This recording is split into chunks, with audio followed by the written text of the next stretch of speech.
L'Orbea a fait beaucoup parler de lui ces dernières années, car c'est l'un des vélos à double suspension les plus vendus du pays. Mais dans la vidéo d'aujourd'hui, je veux m'isoler du bruit qui entoure ce modèle pour me concentrer sur une caractéristique technique que beaucoup ont négligée. D'ailleurs, je vais vous dire que même Orbea, ni sur son site web ni dans ses publications, ne mentionne cette caractéristique. Et il est très probable que si tu es propriétaire de ce modèle ou de l'un des précédents, tu ne connaisses même pas son existence.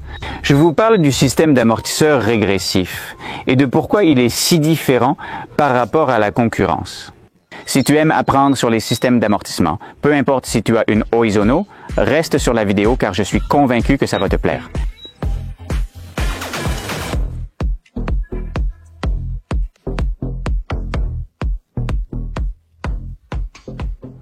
Comme je vous le dis, je trouve très curieux qu'Orbea ne mentionne pas cette caractéristique d'amortissement régressif sur son site web.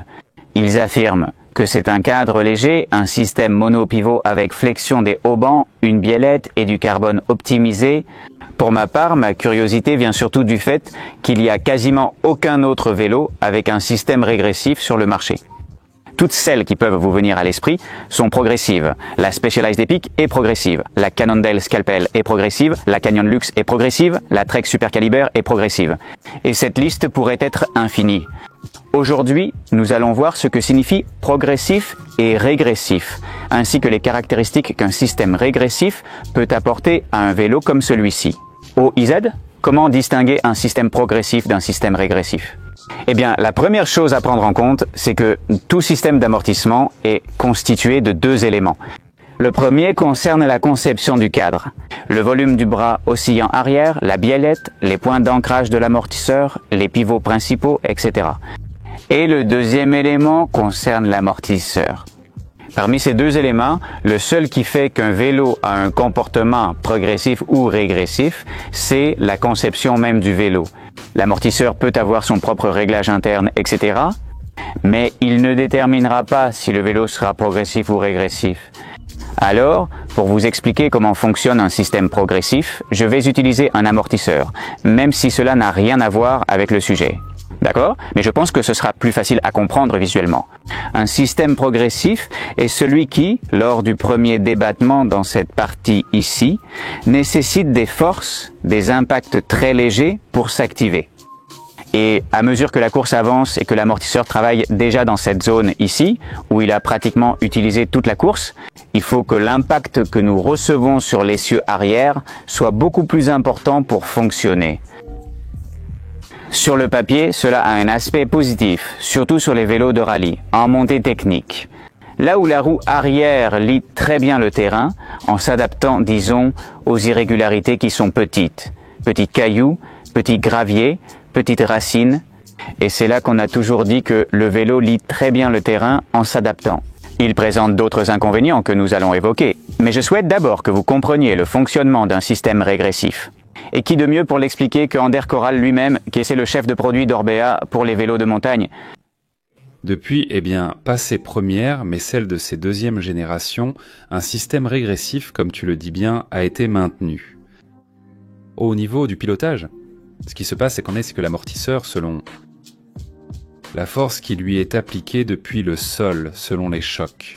Au début, il est plus dur et la force de rigidité diminue, disons. C'est plus facile qu'entrer dans la course. Un système progressif utilisé aujourd'hui par la plupart des vélos sur le marché. Et c'est très courant, ou beaucoup plus courant de le voir sur des vélos d'enduro avec des pressions très élevées. C'est l'inverse. Au final, plus l'amortisseur devient dur, plus il offre de soutien, c'est-à-dire plus l'amortisseur avance dans son débattement, plus il devient dur. L'air que tu as comprimé est plus difficile à faire avancer. Pour que lors de ces descentes très longues et avec des pressions très fortes, tu n'aies pas la sensation de manquer de débattement. Au final, plus ça devient dur, c'est-à-dire plus tu avances dans le débattement, plus ça devient dur. Donc tu as la sensation d'avoir plus de débattement.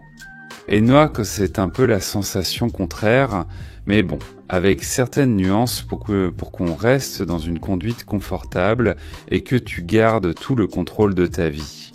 Pour le traduire, pour que toute personne qui a un vélo tout-terrain puisse le comprendre, la première partie de la suspension sur l'OIZ avec ce système de suspension régressif est beaucoup plus ferme Et pourtant, la deuxième partie, ce qu'elle va faire, c'est à chaque fois, absolument, de manière plus facile, disons, d'impact, avec moins de résistance, à une série de défis pour vous lorsque vous concevez ce concept. Ces lignes que je comprends doivent avoir un rapport avec. Qu'au début ce soit plus ferme mais pas excessivement ferme et surtout que la partie finale absorbe, mais qu'elle n'aille pas constamment jusqu'à la butée. C'était ça. L'idéal, comme on le dit toujours pour le vélo, c'est qu'il travaille dans la partie la plus intermédiaire de son débattement, non. C'est la partie qui va te donner du soutien, qui va t'apporter ce confort, surtout en descente. Et il te reste autant de débattement. Quand tu arrives en butée, pour que le vélo travaille, absorbe tout, absorbe l'impact et ne perde pas le contrôle, non. Tout ce dont nous parlons jusqu'à présent peut se traduire visuellement dans ce graphique que vous allez voir. Ou toutes les lignes, sans entrer trop dans les détails, hein. Je veux dire, c'est quelque chose de très technique et très dense. Nous n'allons pas expliquer le ratio de levier aujourd'hui dans cette vidéo. Plus tard, peut-être avec un ingénieur et tout ça. Mais dans cette vidéo, je veux simplement que vous reteniez cette idée.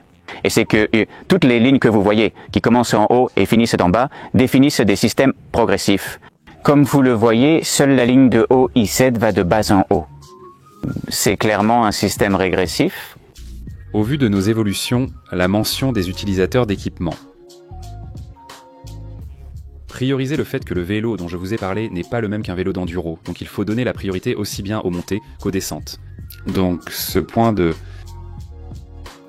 La dureté que l'on peut avoir au début va faire qu'en position ouverte, le vélo se comporte mieux. C'est comme si le vélo créait une sorte de plateforme, sans dépendre autant de l'amortisseur. L'amortisseur fonctionne plus librement, et le vélo aussi lorsque nous rencontrons des obstacles en montant.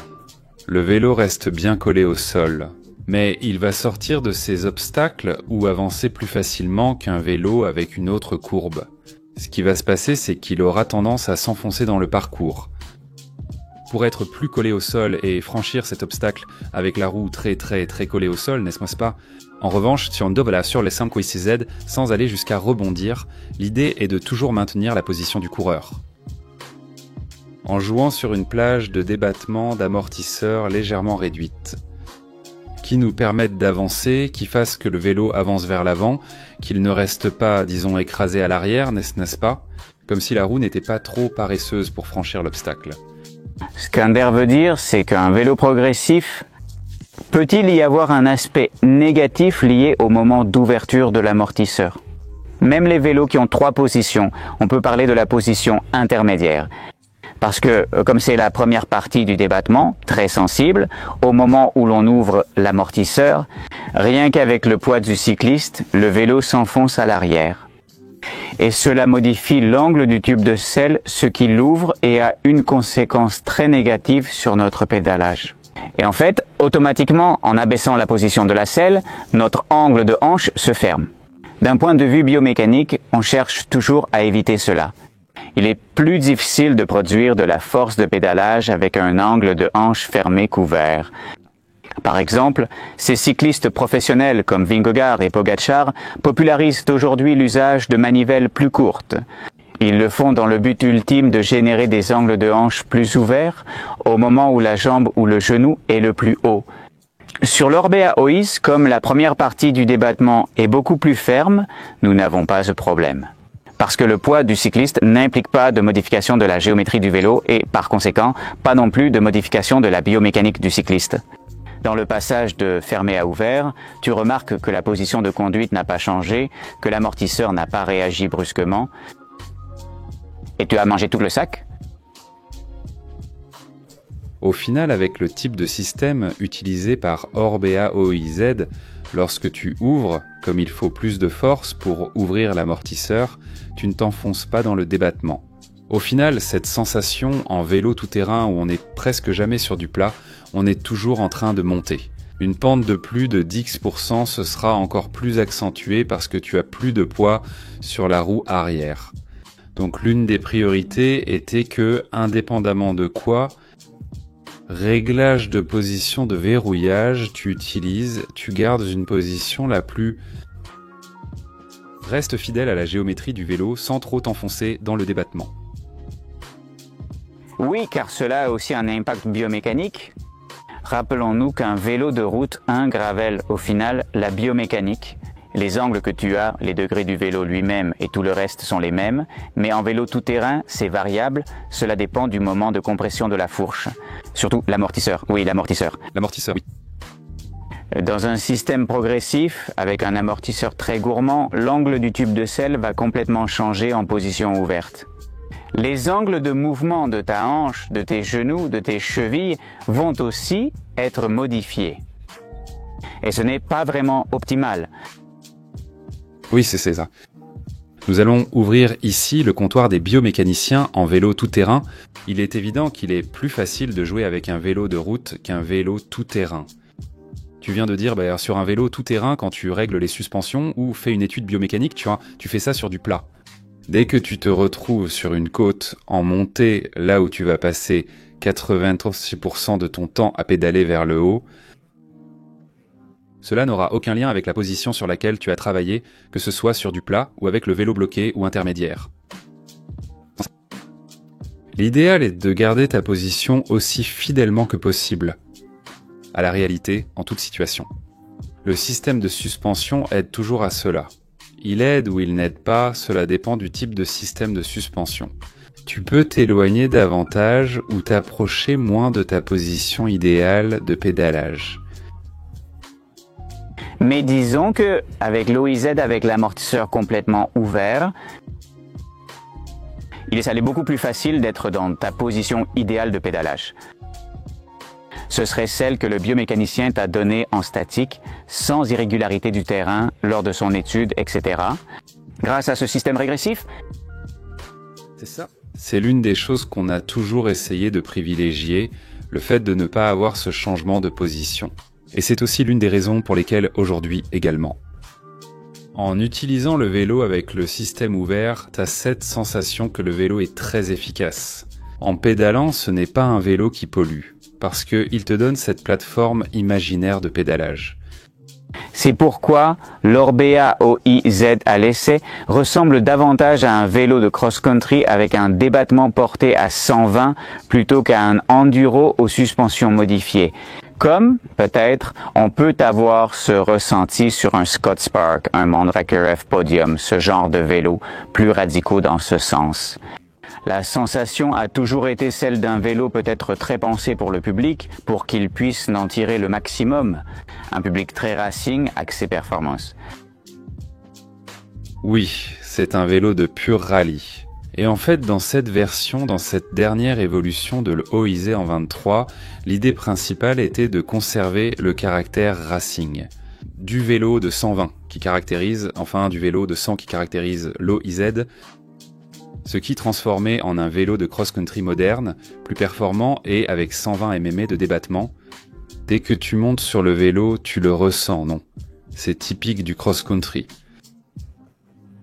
Merci Viveza, disons un vélo de rallye. Les précédentes, de l'époque où on était habitué à des vélos de 100 mm sont... En fait, c'est un point que j'ai voulu souligner quand j'ai fait le test il y a 2 ans.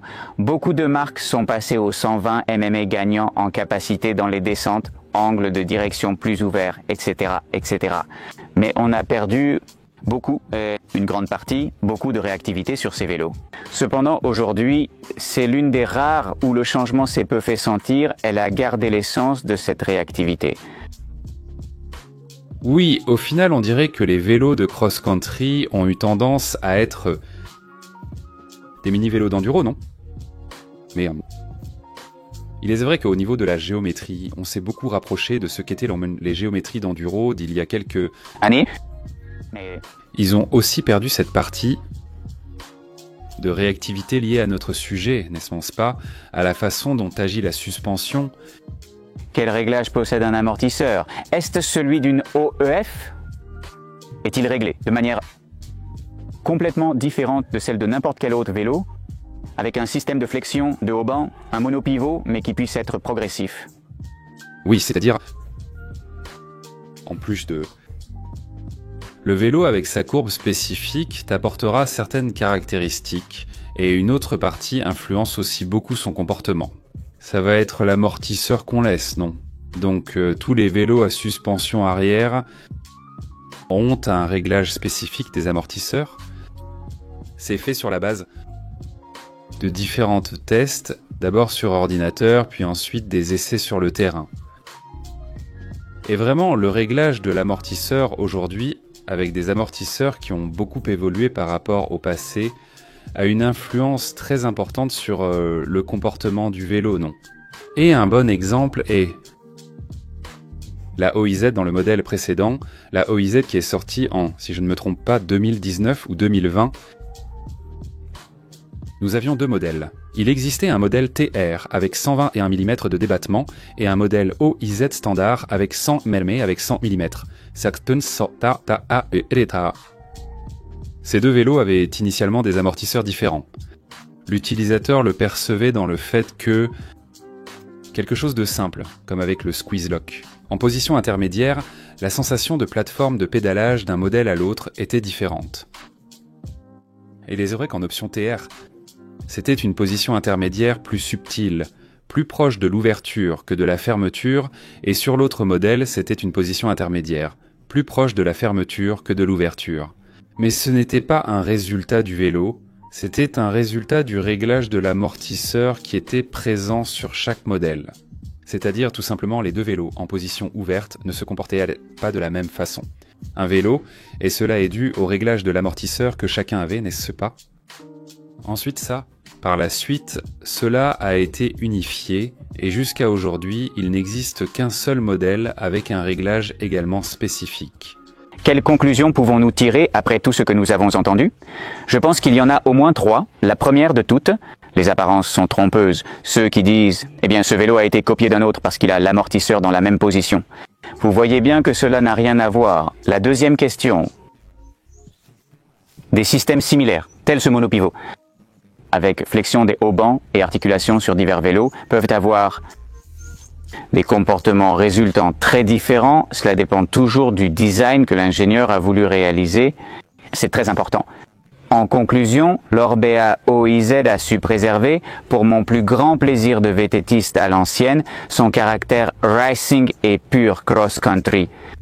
Même en passant du modèle de 100 à un modèle spécifique, déjà de 120 mm, et cela, entre autres choses, c'est grâce au système régressif. Enfin, et vous, qu'en pensez-vous? Préférez-vous le système progressif ou régressif? Répondez en commentaire, s'il vous plaît. Soyez très heureux et on se retrouve dans les prochaines vidéos. Ciao, ciao!